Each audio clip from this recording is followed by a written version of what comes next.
Good morning. Today I got a chance to look at Facebook and saw a video of America's Got Talent from last night. There's a young lady by the name of Mandy Harvey, and she sang a song, which is no big deal. We've seen that happen many times before on these shows. But what was interesting, of course, to the show was that she's deaf. She was able to hear up until she was 18. Something happened, and now 10 years later, here she is singing. And she does a beautiful rendition of a song. Does she have the greatest voice? No, but she was able to live up to an amazing potential because she does have a really, really good voice, but she does it without being able to hear herself. And that to me is an amazing opportunity. And I was thinking about what does that mean spiritually for us? And I think where we go wrong in our lives sometimes, and where I know I mess up, is I think I can't do something because of this, that, or the other thing. And I was immediately reminded of 2 Peter chapter 1, starting in verse 3. It says, "His divine power has granted to us all things that pertain to life and godliness through the knowledge of him who called us to his own glory and excellence, by which he has granted to us by his precious and very great promises, so that through them you may become partakers in the divine nature, having escaped from the corruption that is in this world because of sinful desire." And so I began to think about that passage a little bit and reminded that we've been given, as Paul writes in Ephesians chapter 1, that we've been given every spiritual blessing in Christ under heaven. And I think to myself, what is it I can't do in life when it comes to living out my life and living out my life in godliness? Perhaps it's something I can't give up. It's a habit I can't break away from.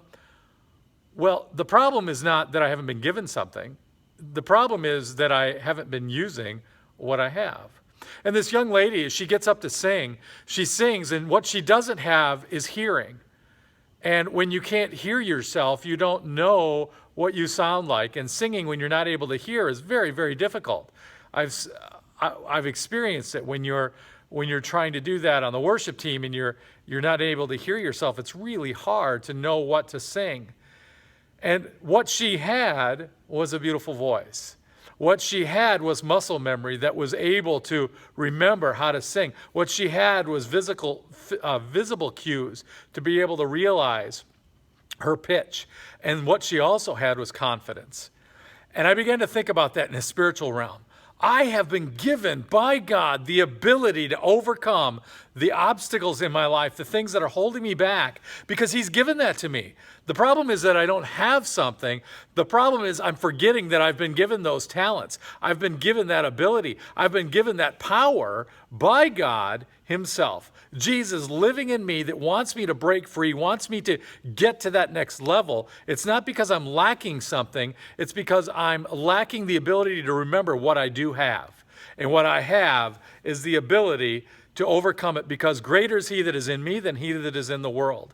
And so I began to think about this young lady and think, wow, she's over to overcome all the stigmas, which is you aren't going to be able to sing well because you can't hear. You know what? She proved you can sing well even when you can't hear, because you've been given a gift with which to exercise that gift. And it puts forward that idea that though you might have in the eyes of the world a limitation, a disability by some, what she has and is able to overcome is an amazing talent that God has given to her. And there are so many people out there that are overcoming physical limitations that we seem to think that they have with the giftedness that God has given to them. Whether it's a voice or whether it's athletic ability, it doesn't matter. They've been able to overcome. We are more than overcomers, as Paul tells us, and we have the opportunity to move forward, to overcome, because we've been given everything we need to overcome. So let's not say I don't have the ability to break free from this, because actually you do.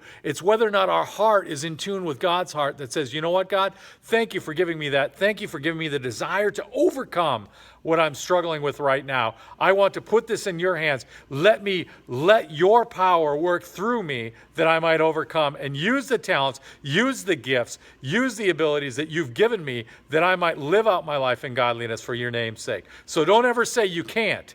The real problem is, will you? You're really saying I won't. You can. You've been given it to you. Let God bless you today. May you be an overcomer.